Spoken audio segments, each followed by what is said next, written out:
Hi, my name is Blakely Davis, and for my Critical Remix project, I decided to redesign the cover of S.E. Hinton's The Outsiders in a way that critiques the single story it ultimately reproduces. To begin, my project was made by measuring the actual novel's dust jacket and cutting out paper to where the remix of it could literally be applied to the book. On the cover of the version of the novel I own, it involved grayish colors with a greaser on the front with his head turned down. While the book does obviously involve the lives of these kids deemed as greasers, I decided I wanted my project to critique the single story S.E. Hinton's novel reproduces about class mobility. Therefore, I had the idea to create some kind of imagery that would allow those looking at this cover to realize the problematic nature of this. That being said, I included a ladder that has been snapped in half on the left and an escalator on the right. The ladder is supposed to represent the greaser's mode of moving up in the classes. The escalator represents the Socia's journey to this higher class of living. Readers of the novel are aware that the Socias have it good in regards to money, class, and comfortability. These kids who are born into these well-off families normally have a breeze of a path that takes minimal effort to maintain or ascend, hence the escalator. The ladder represents the greasers' attempts to reach the same echelon that Socias are born into. A ladder obviously takes more effort to climb than simply stepping onto a moving escalator. However, the break in the ladder that I added is a critique of the single story Hinton produces by the end of the novel.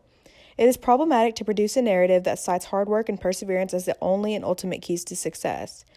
Ponyboy and his brothers might work hard enough to move up to a higher class. However, that would be as rare of a case as any. Class and economical status is systemic in America, and it is harmful to pursue the story of a lower-class family who decided to work to get out of their state when not only is it harder to climb economical rank with a ladder compared to an escalator, it is even worse to do so on a broken ladder at the hands of something greater than work ethic or lack thereof. On the right side of the novel, I included a silver stamp that mimicked the one on the book, except it says American Dream Edition. Again, the American dream that involves hard work as the key to success is harmful to reproduce in a novel that will most definitely be read by those who weren't already born into it. On the back of the original novel I own, the publishers included quotes from the novel. I did the same in order to show the single story that is produced about class. The first quote says, "No rival gangs, only socias, and you can't win against them no matter how hard you try, because they've got all the breaks and even whipping them isn't going to change that."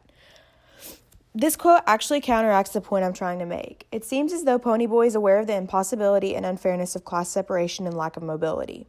The next quote says, "Get smart and nothing can touch you." This is a quote about the lifestyle of the greasers. However, I think it can be used as an example of the whole pull yourself up by the bootstraps narrative going on throughout the novel. The last quote says, "Maybe the two different worlds we lived in weren't so different. We saw the same sunset." Ponyboy is sympathizing with the Socias at this point. However, as admirable as that is, it is important to note the problem with comparing the problems of the rich to the problems of the poor as equal.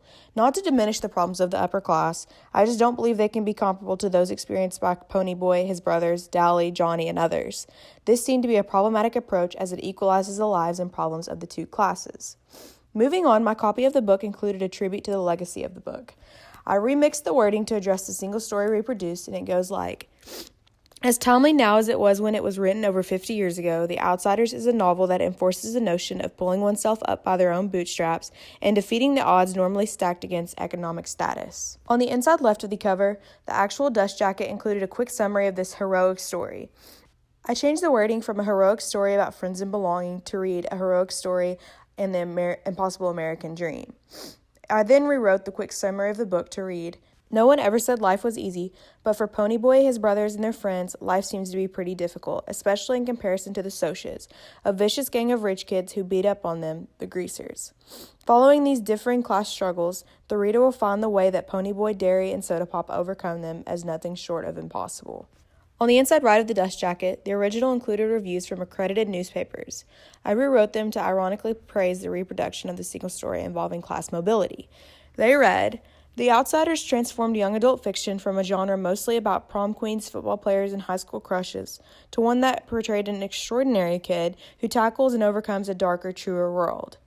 The next one reads, "There is rawness and violence here, but false hope too." And the last one reads, "Taut with tension, filled with unrealistic overcomings of class." In regards to the visual aspects of my remix, I wanted to remain loyal to S.E. Hinton's original novel in the copy that I actually own. I wanted to keep the formatting of the text and the layout of some of the visual elements, but I actually remixed the actual title, cover photo, and the colors of the accents, which I wanted to change to red to better complement my drawings. On the front cover, I wanted to really represent the levels of difficulty and the actual impossibility of class mobility in America. The American flag above it then goes on to represent the American dream that I go on to break down and critique throughout my project and its commentary.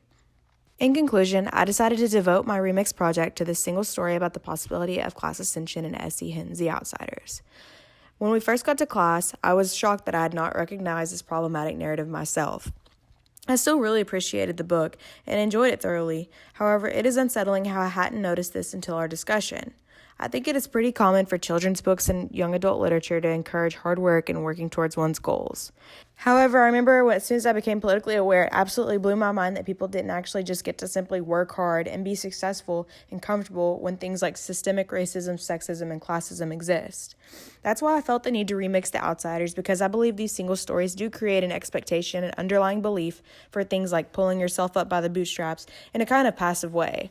I hope that people learn from this reproduction of single stories that they are actually incredibly harmful and don't work at all towards helping or encouraging others to work harder, and that there is more to fix than people's work ethic.